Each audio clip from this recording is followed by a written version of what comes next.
Welcome to today's session. We're going to talk today about how to effectively integrate internal controls, governance, and technology. My name is Jerry Ravi. I'm a partner here at EisnerAmper, and I lead the EisnerAmper Digital group within the firm. I specialize in focused areas around risk advisory, technology, and process improvement. I'm pleased to be here today with my two colleagues, Nina Kelleher and Jason Giuliano. Can you talk a little bit about yourself? Sure, Jerry, thanks. I'm Nina Kelleher, partner. I run the risk advisory services within EisnerAmper Digital. And I'm Jason Giuliano. I'm the director and practice leader for digital transformation within EisnerAmper Digital. So with the topic today, we talk about this a lot, and I'm super excited that we're actually talking about it again, given that everything is going on in the world, the looming recession, digital transformation, you name it. We've been talking about this for 10 years. So the first thing I want to bring up is just overall definition of the convergence of internal controls, governance, and technology. Why is it so important? And I think it's good to level set, right? Build a foundation. And I'll start with internal controls. The most important thing in internal controls is really recognizing that there are activities that mitigate risk, right? I talk about peace of mind quite a bit, and we talk about it as a group, peace of mind around risk and opportunities. So internal controls are all the things that we do, an organization, personally, professionally, that we do to make sure that we're mitigating risk, but also seizing the opportunity. So I like to define it that way. When it comes to governance, it's really about oversight, right? Monitoring things that are happening within those activities, the things that we receive, whether it be data, information, reports. So what the boards do, what executives do, what we even do within the firm and within EisnerAmper Digital, I think that's important. And then obviously technology. How much more technology have we implemented over the years, even with the pandemic? How many things are we doing with tech today? And I use an analogy a lot about our homes, right? When you think about your house, your internal controls are really about the alarm, maybe the dog that's in the house, the roof over your head. What is the roof doing? It's really preventing the rain to come in. So you have these preventative and detective controls, right? How do you govern? As a family, you have certain governance and oversight over the home, right? You may be looking at your expenses. You may be looking at certain things in the home that you need to do. And then with technology, think about all the things that we have in our house. The Alexa, I can open my garage from my phone. I could turn on my washing machine, right? All the Internet of Things. How am I making sure I'm watching over those things? So I want everybody to think about that as they look at internal controls, governance, and tech. And that definition, I think, resonates with a lot of our clients as well. So can you guys briefly explain the relationship between the three, internal controls, governance, and tech, and how they come together? So Nina, can we start with you? Sure. So I truly think it all starts with governance and what we like to think of as tone at the top and really leading by example. So what that means is if you're the leader of your household, your kids are going to emulate what they see their parents do.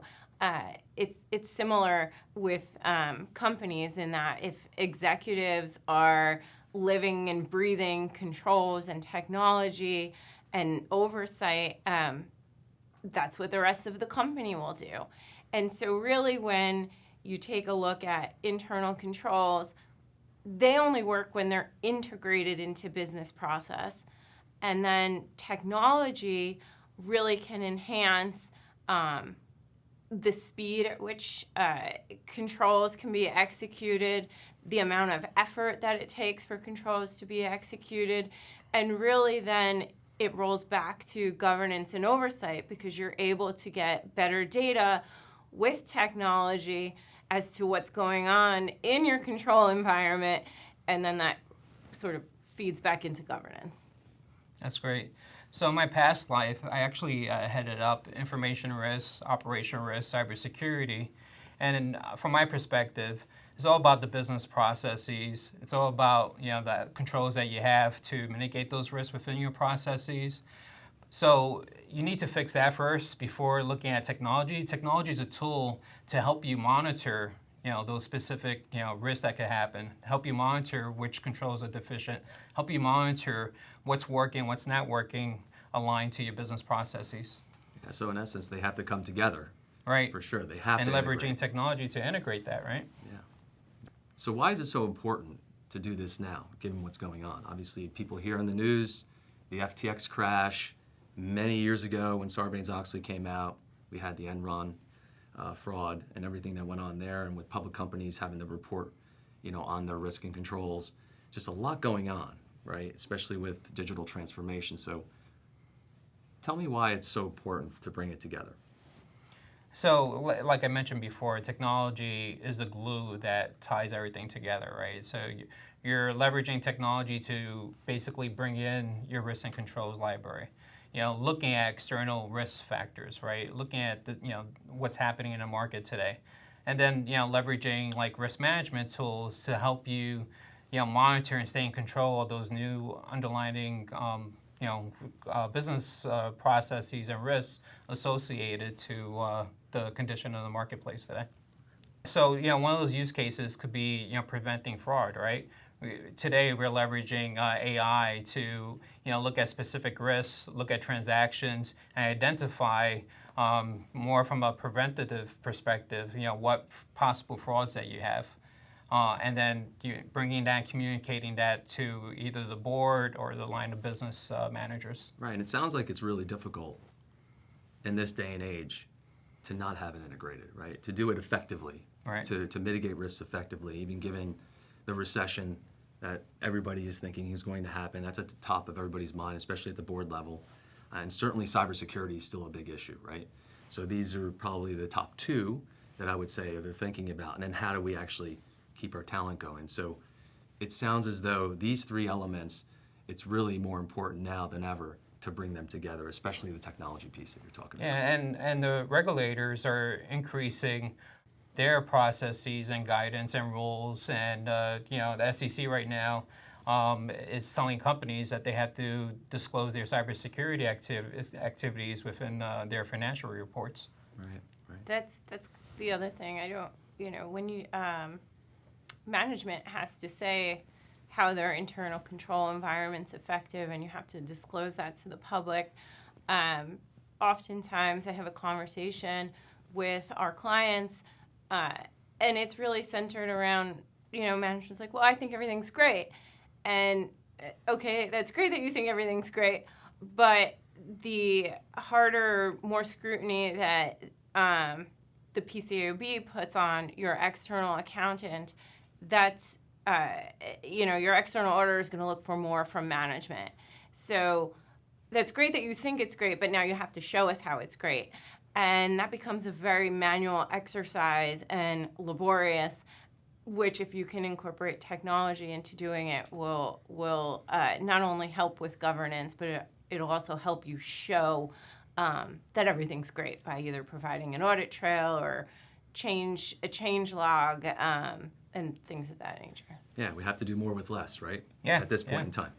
Especially this year, right? Exactly. Jerry, let me know what your insight is on how companies could integrate and create an approach around internal controls, governance, and technology.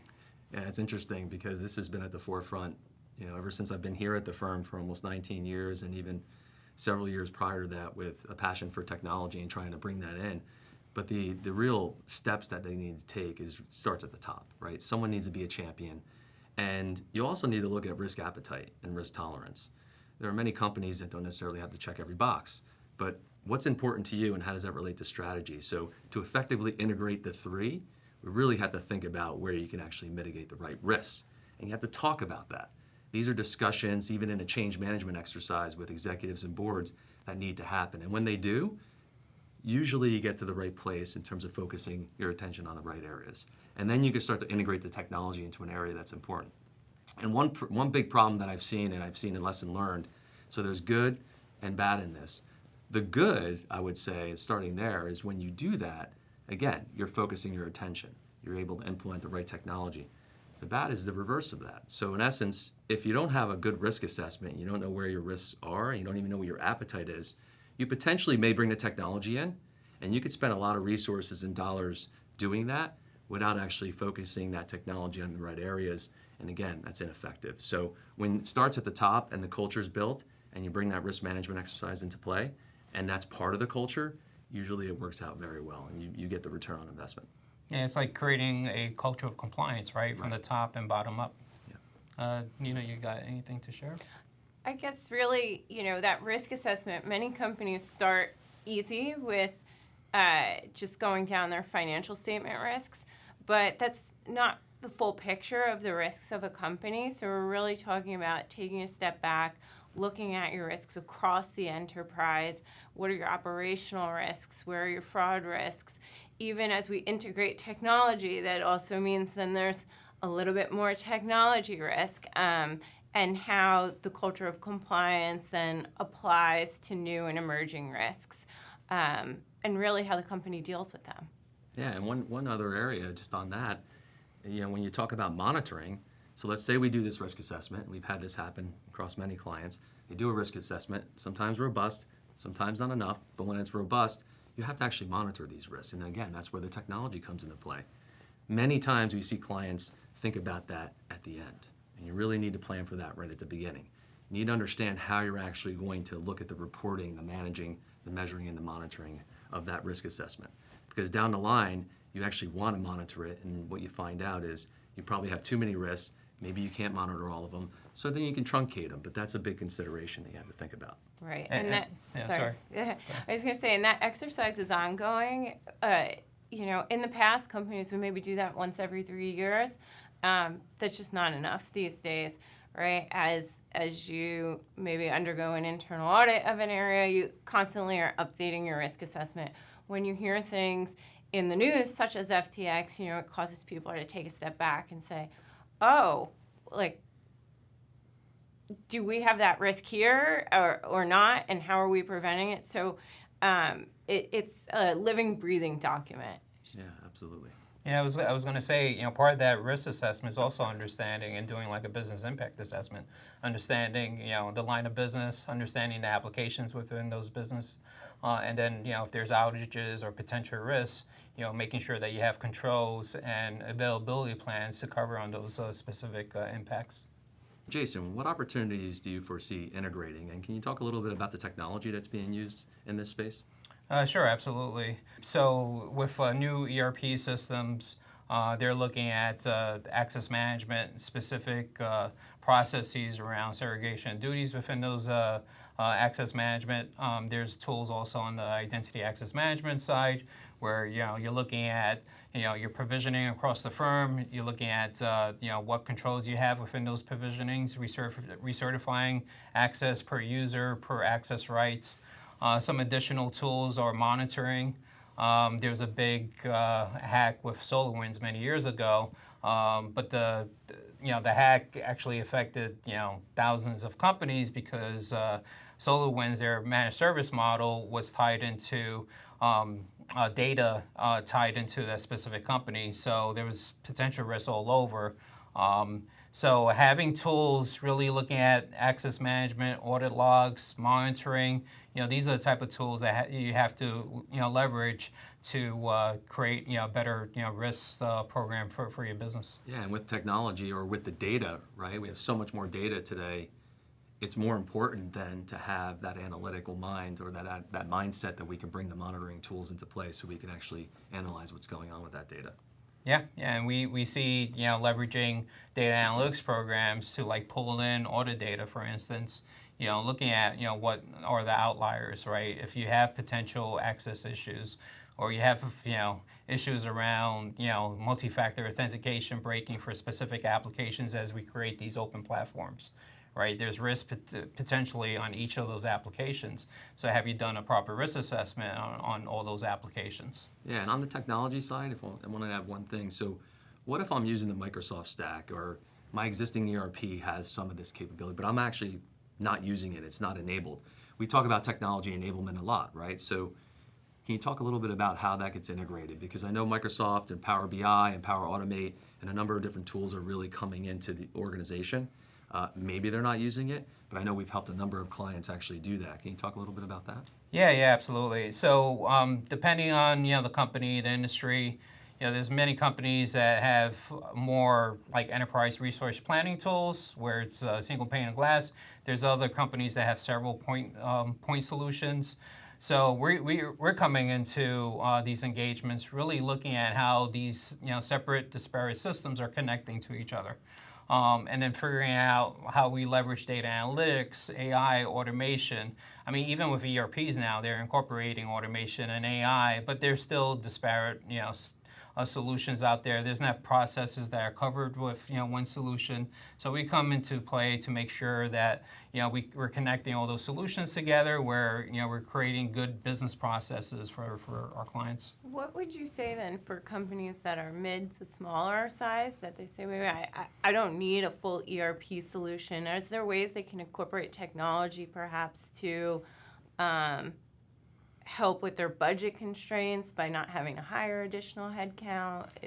What would you say on that? Yeah, absolutely. So, from my perspective, ERPs are going through a maturity cycle where it's not the best solution, or it may not be the worst solution for you. So depending on the business, like if it's a small manufacturing company, they may have a legacy manufacturing resource planning tool that's 25 years old. So it may not make sense to go into an ERP, but they'll have disparate systems.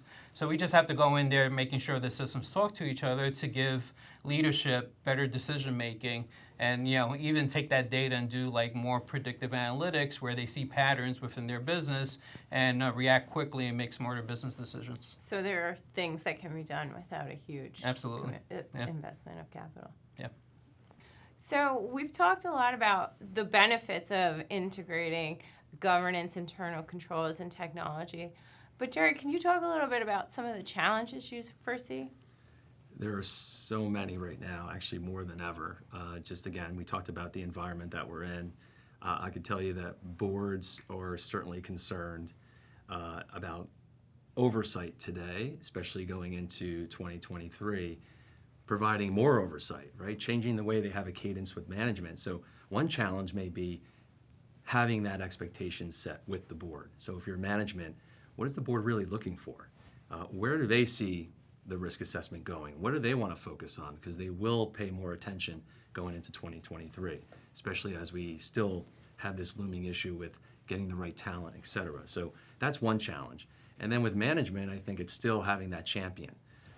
Being able to make sure that the tone at the top is set the right way and setting that expectation throughout, so management and then into operations. I mean, that's going to be really key as we go through 2023 and setting the stage for internal controls and governance and technology. We talked a little bit about the regulators and even the external auditors. Nina, you brought that up. I think there's going to be a lot more scrutiny. So the challenge is being ready for that as well. So taking all of this in and setting the stage right in that planning process, just like you would do in a budget process. You want to make sure that it's still nimble, that you can pivot and change, but ultimately be ready to set the stage right from the beginning.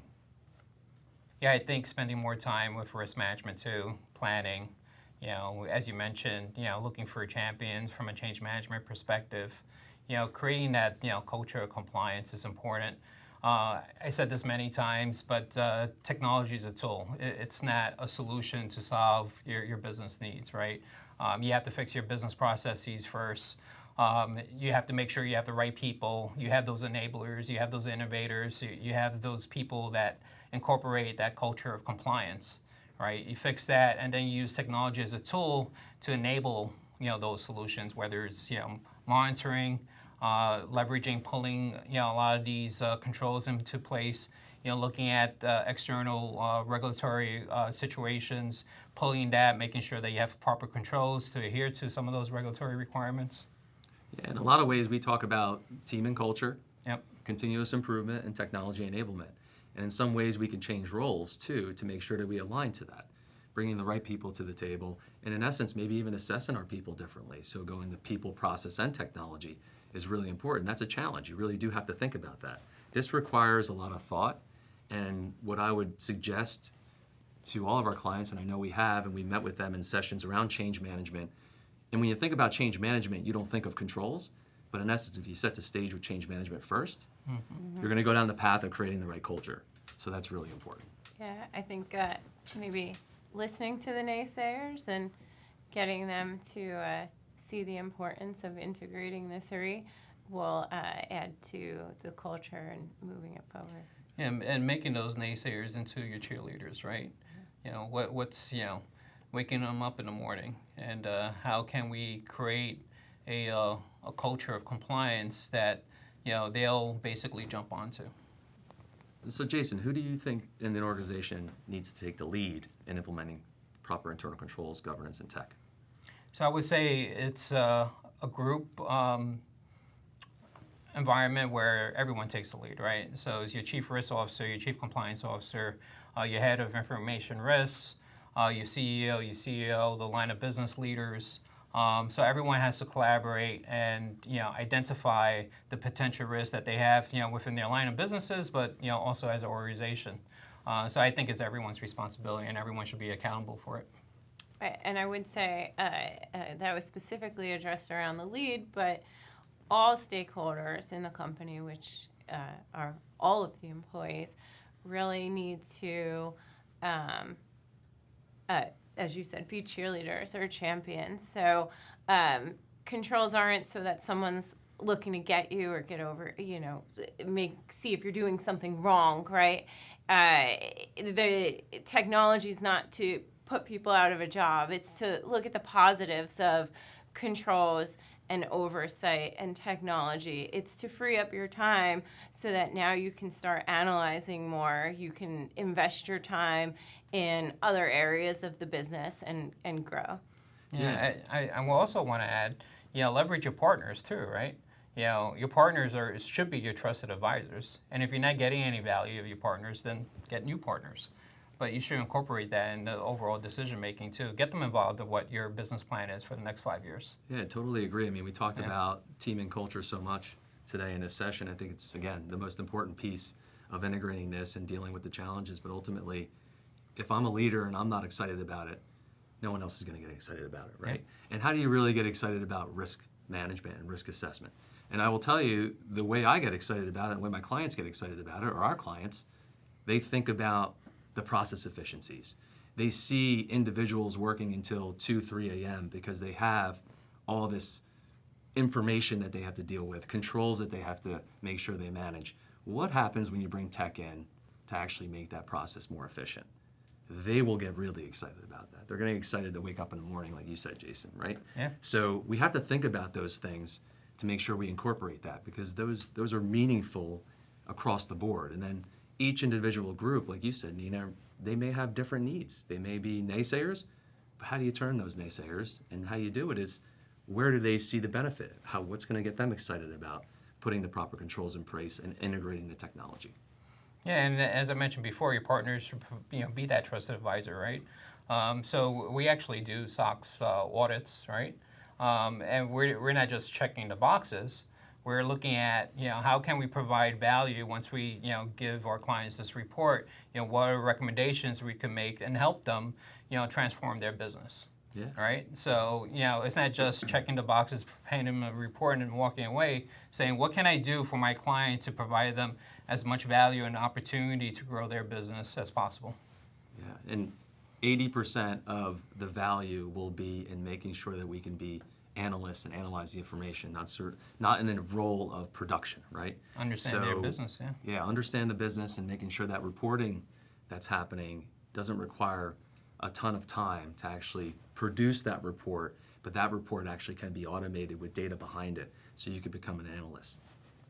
So Nina, as a business leader, I come to you and I ask you, so what do governance and controls look like? What's a good approach? Right. So, I mean, I think we've talked quite a bit about tone at the top and a culture of compliance, but I want to talk, where does that start? How do you move the needle there?